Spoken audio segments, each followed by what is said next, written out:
はい、皆さん、こんにちは。車の大自然カカカシヌピーです。今回はこちら、クレの新商品、ウィンドウデュアルという、ワンステップでデュアル効果、油膜クレンジング&流撥水テクノロジー。ガラス用の撥水剤なんですが、油膜除去も一緒にできますよといった商品です。他のメーカーで似たようなものでいくと、デュアラスターのリセット&コートとかね、あの辺に近いのかなと思っております。特徴としてはね、油膜だけではなく、ここにはウォータースポットって書いてあるんですが、水垢とかね、鱗そういったものも除去できますよと。特殊研磨剤が入っているので、それで一緒に除去をしつつ、撥水効果を得ますよ。液性が酸性で、保護手袋が2枚入っているのがちょっと気になるなといったところです。だからこの酸ですね。成分のとこにアルコール、酸、シリコーン、特殊研磨剤って書いてあるんですが、この酸がどういった効果をもたらすのか、その水垢とかを落とすための酸なのか、それともガラス用の撥水剤には基本的に酸が含まれている商品が多いんですが、その撥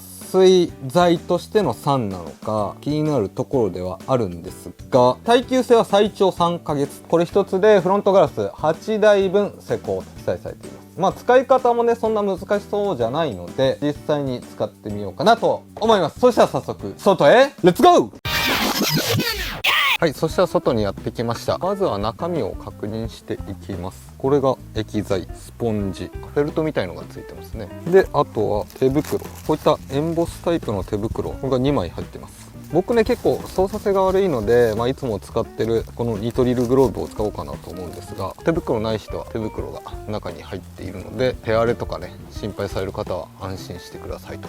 使い方なんですが、裏面に記載されています。必ず保護手袋を着用して作業してくださいと。性能の低下や塗布ムラの原因になるので、雨が降っている時は施工しないでくださいと。1番、ガラス面の汚れを落とし乾燥させてください。傷の原因になるので、泥や砂などの汚れがひどい場合は水で洗い流してください。2番、ガラス面が乾いていることを確認し、キャップを閉めたままカラカラと音を立てながら容器を上下に10回以上振り、付属のスポンジの白い面に内容液を染み込ませてください。中に何か入ってるんだね。カタカタ音になります。3番、小さな円を描くようにガラス全体にムラなく塗り込んでください。液がかすれてきたら継ぎ足してください。で、4番、約5分間乾燥させてください。気温が10度以下の時はエアコンのデフロスターでガラス面を温めて乾燥させてください。5番、白くなったガラス面を水で濡らし、固く絞った綺麗な布で拭き残しがないように拭き上げてくださいということです。なので追加で必要なものとしてはクロスですね。タオルが必要になってきます。注意点としては、タオルは濡らして固く絞ったタオルですと。これね、乾いたタオルだったり、あと綿タオルとかね、そういう記載がある商品もあるので注意してください。ガラス面は乾いた状態で施工していきますと。そしたら早速使っていきますか。はい、そしたらこのガラスで試していこうと思います。僕の中の悩みがね、ちょっとあって、鱗みたいなのが残っている車両がもうなかなかなくて、これも、映像じゃちょっとわからないと思うんですが、この範囲だけちょっと鱗が残ってます。こっちはね、何かでもう落としてあるんだよね。半分より下側は一旦ね、油膜除去みたいなのを行いました。この範囲は鱗が残ってる。で、上側全体は油膜も残っている。下側は綺麗にリセットしてあるみたいな状態です。水をかけてどういう状況かお見せしましょうか。いきますね。下側は油膜除去をしてあるので結構浸水状態けど、上は油膜が残っているので水が引いていく。なおかつ鱗が残っているので水滴がコツコツとどまっちゃうっていうのかな、そんな状態です。濡れたタオルで拭いてみようと思います。下側はくっきり浸水ですね。水拭きでも水の膜が張るようなぐらい浸水状態です。上側は意外にね、浸水状態にならないんですよね。何か撥水してるかって言ったら撥水はしてないんですが、油膜とかがあるせいで水はじきでこういう感じになる。この違いです。見えにくかったので角度を変えてみました。これでわかるかな。境目がくっきりありますね。下側は浸水状態で、上側は油膜で弾いてる感じ。この状態だと鱗が見えにくいので、鱗は乾いた状態でカメラに映るのかな、どうなんだろう。映りますね。これ左上なんですが、ポツポツありますよね。でもほんと手のひらサイズぐらいですね、鱗が残ってます。今回の商品っていうのはこういった水垢も落とせますよみたいな、そういう表記だったので、シュアラスターのリセットコート、あの辺は油膜を除去してなおかつ撥水付与なので、水垢は落とせないんですよ。だからそこら辺が実際どうなんだいっていうのが一番重要なのかなと思っております。そしたら準備ができたので使っていこうと思います。まずはよく振る。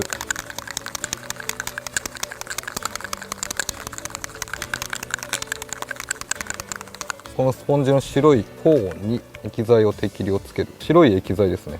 これを染み込ませます。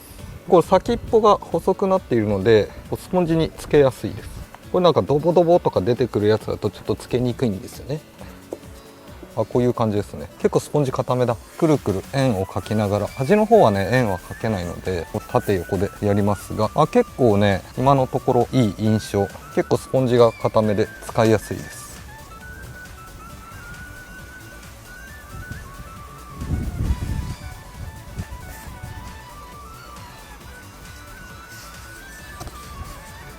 鱗が結構見やすいね。この辺とかポツポツこういうやつですね。肉眼だともっと見やすいけど、こう落ちません。鱗落ちません。そしたら一応塗布し終わりました。鱗何回かねやってみたんですが落ちないね。ちっちゃい鱗みたいなのは落ちてるような気もしなくもないけど、いや落ちてないな。鱗は正直厳しいのかなといった感じです。そしたら5分ぐらい待って拭き上げていこうと思います。はい、5分ほど経過したので拭き上げていきます。タオルは濡らして固く絞ったタオルです。これで拭き上げます。シリコン感が結構強いので、しっかり面を変えないとちょっとぬるっとした感じの油っぽい感じが今残るなと思いました。こう拭いててもね分かります。なのでタオルの面をしっかり変えて拭いてあげるとぬるっと感がどんどんなくなっていくので、ぬるっと感がなくなったら拭き上げ完了と。やっぱ鱗は取れてない。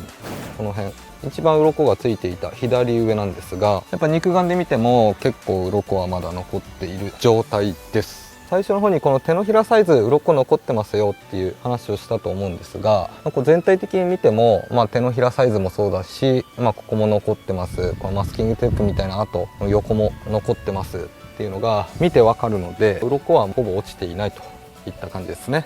そんでもって濡れたクロスで拭いた時に浸水状態のところっていうのはもうなくなってます。下側もね、上もしっかり濡れ拭きした時に弾いている感じがあるので、施工はうまくいったのかなと思います。そしたら定着を待って明日ぐらいに水はじき、上と下ですね、油膜が残ってた部分ともう除去した部分で何か違いがあるのかっていうのも含めて見ていこうと思います。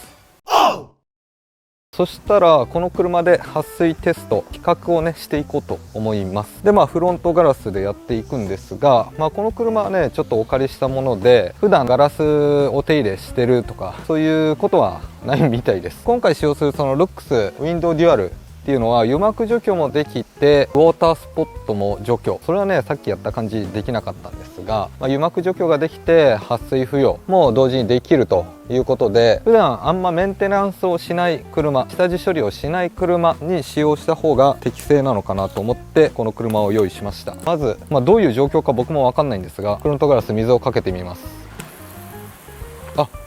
マジ全然じゃん。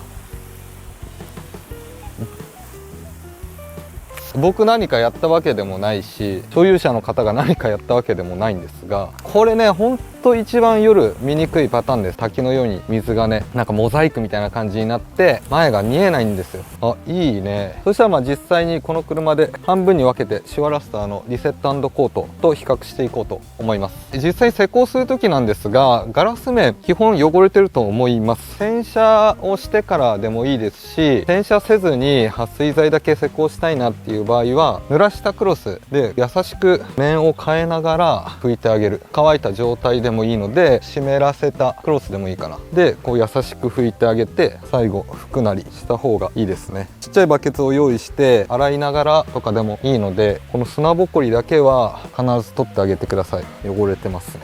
表面がねザラザラしてる感じがあると思うので、わさーっとこう包み込むような感じで取ってあげるといいと思います。でも本当汚れがひどい場合はタオルを何枚か用意する、もしくは本当に洗車をしてあげるっていうのが理想ですかね。そしたらマスキングテープを貼り終えました。まず運転席側にウィンドウデュアルを施工していきます。このスポンジはね施工しやすいですね。液剤も出しやすいし、でこうかすれてきたら付け足す。端の方もこうスポンジが硬いから施工しやすいですね。こうくるくるやりながら施工していくと。鱗はもう落ちなかったので、ある程度、ほんとゴシゴシやるっていうよりかは、油膜が取れる程度くるくるやりながら施工していくっていう方法でいいのかなと思います。2回ぐらいやっておきますか。何回も言いますが、スポンジはすごく使いやすいです。ただ塗るだけでもこのスポンジいいかもね。こういった感じです。そしたら5分ぐらい待ちます。シュアラスタのリセット&コートを施工していきます。使い方はもうほぼ一緒ですね。これも中にこうカラカラ何かが入ってます。だからなんか油膜を除去するコンパウンドなのか、分離しやすいのかね、粉が下に溜まりやすいのかと分かんないんですが、同じような感じですね。これは先端が細くなってないのでスポンジにちょっとつけにくいです。スポンジもちょっと染み込まないので、そこがねネックなんですが、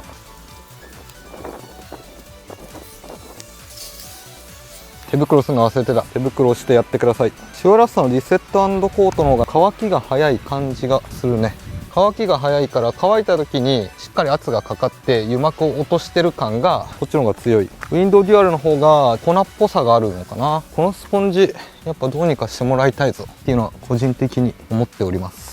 でリセット&コートも5分から10分ちょっと乾かしてから拭き上げるタイプですね。過去にいろんなガラス用の撥水剤使ってきたんですが、結構ねこの油膜除去できる商品 2way のやつ、ガラコにもあったよね、三角のあれとかも結構水はじき良かったので、結構ね個人的には好きなんですよね。意外に水はじきいいんですよ。だからそれこそクレが売ってるストーナーのクリーン&リペル、あの辺はね結構未だに人気だね。知り合いとかでも使ってますっていう、あれで十分ですっていう人いるんですよ。僕は基本的にこういうのじゃなくてゼロウィンドスプラッシュとか、それこそガラコデラックス、よく使うのはハイブリッドストロングアルファと、僕は塗り込みタイプの方が好きなんですが、けどこの 2way タイプもかなり人気ですよと。そしたら施工が終わったので乾くのを待ちます。はい、そしたら乾いたので拭き上げていきます。まずはウィンドウデュアルからいきます。やっぱり一発じゃカラッとはいかないですね。タオルの面を変えて、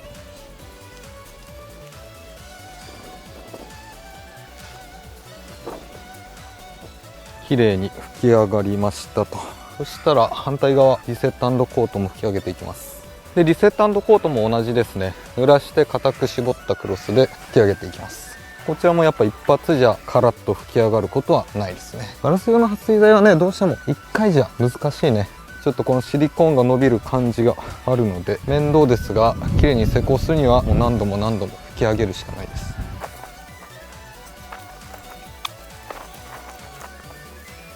問題なく綺麗に拭き上がったと思います。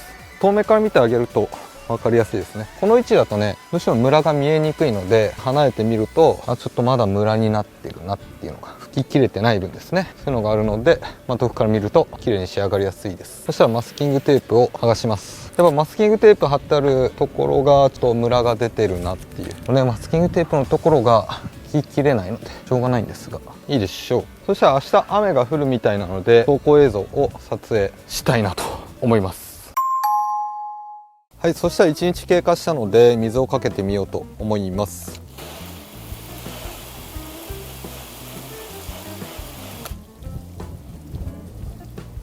弾いてるね。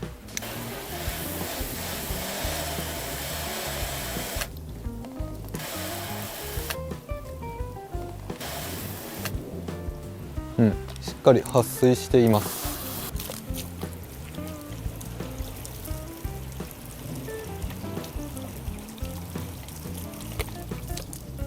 悪くないですね。けどやっぱり水垢が残ってるところ、水がね引っかかりやすいのか水滴が残りやすい傾向にありますね。上の方が結構鱗がすごかったので、やっぱこの辺が残りやすい。でないところは結構ツーっていきやすいんですが、そこに鱗とかがあったりするとキュッキュッキュッって止まる感じはちょっとあります。そしたらそろそろ雨が降りそうなので走行映像を撮りに行ってこようと思います。はい、そしたら走行映像です。で右側がルックスウィンドウデュアルで、左側がシュアラスターリセット&コートです。で今下道を走行しているのですが、結構ね似たような感じですね。だいたい50キロぐらいでちょっとふわっと両方とも動き始めているといった感じですね。ウィンドウデュアルの方が飛び始めがね早いかなと若干思いましたが、どうなんでしょう。雨ちょっと弱まってきた。この後高速乗って水はじきを本格的に見ていきたいなと思います。水滴の大きさとかを見ても結構ね似たり寄ったりな感じ、両方ともしっかり撥水しておりますと。結構雨が強まってきました。行けますか。おお、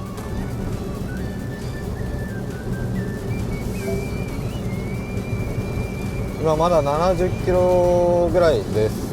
うわー、もうこうなるとどっちの方がっても言いにくいですね。分からんけど両方ともすごいかなり撥水してる。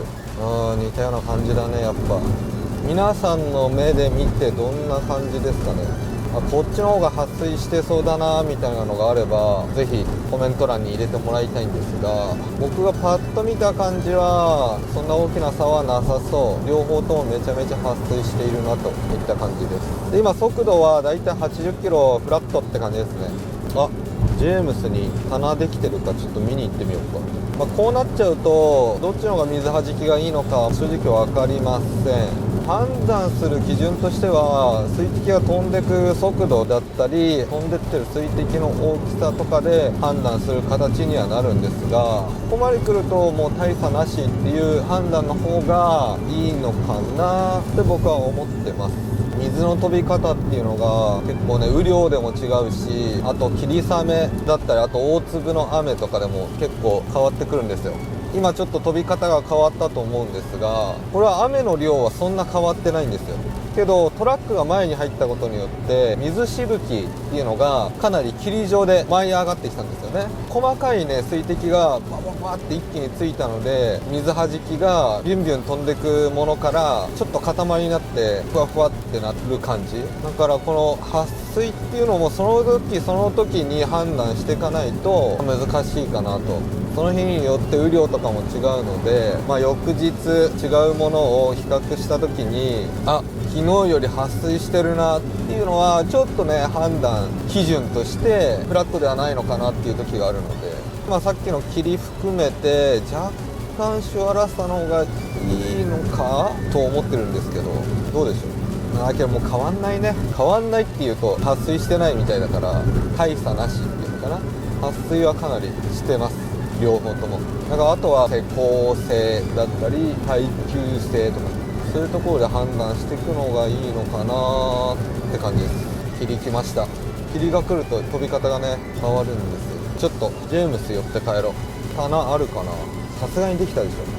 ジェームスありました。よいしょ。はい、そしたらやわら店にこちらシノピー棚ありました。このように作っております。でこの商品は全て僕が選定したものになっております。ガラス用の撥水材だったらハイブリッドストロングアルファと超ガラコが置いてあるんですが、なんでこれにしたかっていう商品の特徴っていうのかな。ハイブリッドストロングアルファだったら撥水力がすごいですよと、耐久性は3ヶ月から4ヶ月程度ですよ。超ガラコだと耐久性が高くて、約1年になりますよみたいな、そういうね説明書きと一緒に置いてあります。タオルで言うとウォーターウィンですね。この辺ねまだ動画では使ってないんですが、実際僕が使ってみてすごい良かった商品になります。いいっていうのはね、もちろん性能もなんだけど価格もめちゃめちゃ安い。ウィルソンの奥まで洗えるホイールモップとかね、あとこの辺ちょっとスカスカなんですがもう売れちゃったみたいです。ここにはねイッツウィンのホイールミットかながあったはずなんですがもうないですね。と分かりやすくねディスプレイもあります。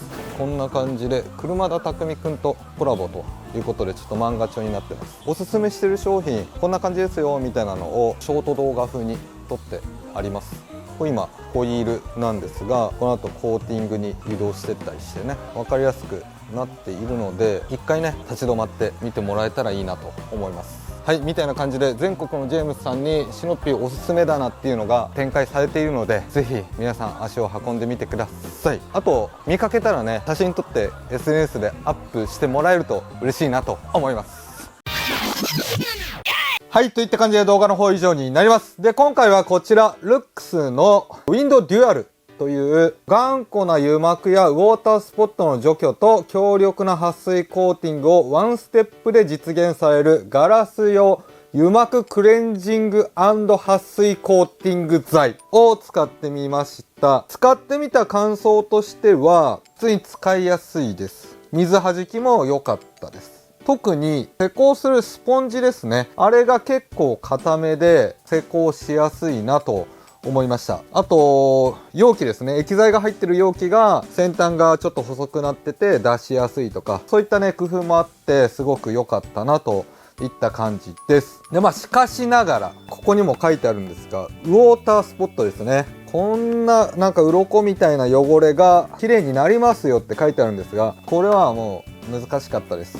僕がやった感じは正直鱗とかは落ちないかなといった感じです。かなり時間をかければもしかしたら落ちるのかもしれないんですが、普通に施工したら全然落ちないと言ってもいいでしょうっていうぐらい効果はなかったかなと思います。今日油膜とかは落ちたりするので、そう考えるとシュワラスターのリセット&コートと似ているなということで、最終的に水弾きの比較をしたんですが、撥水性のはそんな大きな差はなかったかなと思います。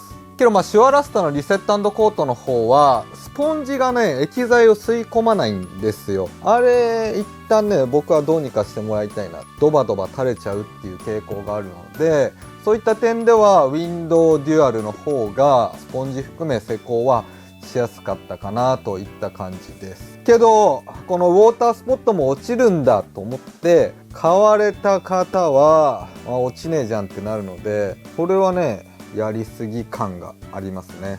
逆にね、もうちょっとコンパウンドみたいなのを入れて、ほんとしっかりめに磨けるようなこういう 2way のガラス用の撥水剤あってもいいかなと思いました。けど液剤を含めると研磨力っていうのが落ちちゃうのかもしれないしね、そこら辺は難しいところなのかなとは思います。この間シュワラスターのいろいろ比較をしましたが、それのいろんなメーカー同士で似たような商品ですね。今回で言うとこのウィンドウデュアルとリセット&コートが似ていたので比較してみました。で、他にもいろいろあるので、ガラス用の撥水剤の中でもジャンル分けをして比較みたいなのを今後やっていきたいなと思いますので、何か見てみたいものがあればぜひコメント欄の方にお願いします。とりあえず今回はこんな感じで動画の方以上になります。この動画が面白いなと思った方はぜひチャンネル登録と高評価お願いします。それではまた来週。